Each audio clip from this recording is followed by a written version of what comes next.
Hello everyone, in this video I'll be showing you how to beat Clair in Clair Obscur Expedition 33. This is a boss where unfortunately you do have to get good because it's going to heal itself every single time it attacks unless you're able to parry back every single attack that comes at you. Now that's not always the easiest thing, so I'd recommend doing this boss fight a few times, heavily focusing on learning the attack patterns. I'll touch on them in this video because some of them come out pretty quickly, and I actually think for the most part they work well. Now the big thing here is Maelle. She can use that Stendhal attack there, and you can see we can get a huge amount of her health down by using that in the Virtuose stance. This put us into the final phase of the fight where this comes in and eats one of our expeditioners. So we want that to be Lune there, as Verso and Maelle have some really good synergy. This attack here, you do have to parry, jump, parry, jump. I found the timing for the parry to be quick, but the jump you have to be a slight bit delayed for that one there. And then what we want to be doing is setting up marked. If you got the marked shots, that's going to help out a lot there because then you can hit. We weren't even in our Virtuose stance. You should likely get into that. Pierce and the Momentum Strike are two very powerful attacks.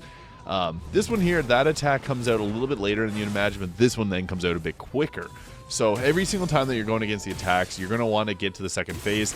I also like having the breaking shots here on Verso, and then you can get your action points back. And then since she's stunned, what we can use is the End Bringer there, which will, if the target is stunned, you can reapply stun if you're in A perfection, which you can see there I am. So she was about to go next, but we actually stun her here, and this is what makes this so good. She's stunned again, burns, and then it's Maelle's turn. So then what we want to do is, since we have gradient charges, this is actually really useful because we can get into our Virtuose stance really easily. So using that, I should have used a couple shots off her to maybe apply marked. But what's nice about this is it does a ton of damage. Also, you want to have the Picto, the Painter one, which applies void damage to all your physical damage attacks, so that makes them much, much stronger. So that was a pretty solid strike. We didn't have marked off, unfortunately. This attack here, it's pretty quick. The hands will come at you. Just watch the hands on all four attackers there with their weapon, and you'll be able to get the counterattack off. Now, I recommend also having the counter Pictos to increase the damage of the counterattacks by 75 and 25% for the extra double damage on counterattacks, since you're going to be doing them often here. The tricky ones is tough because that there, 3 quick attacks, and then you have to do a jump attack.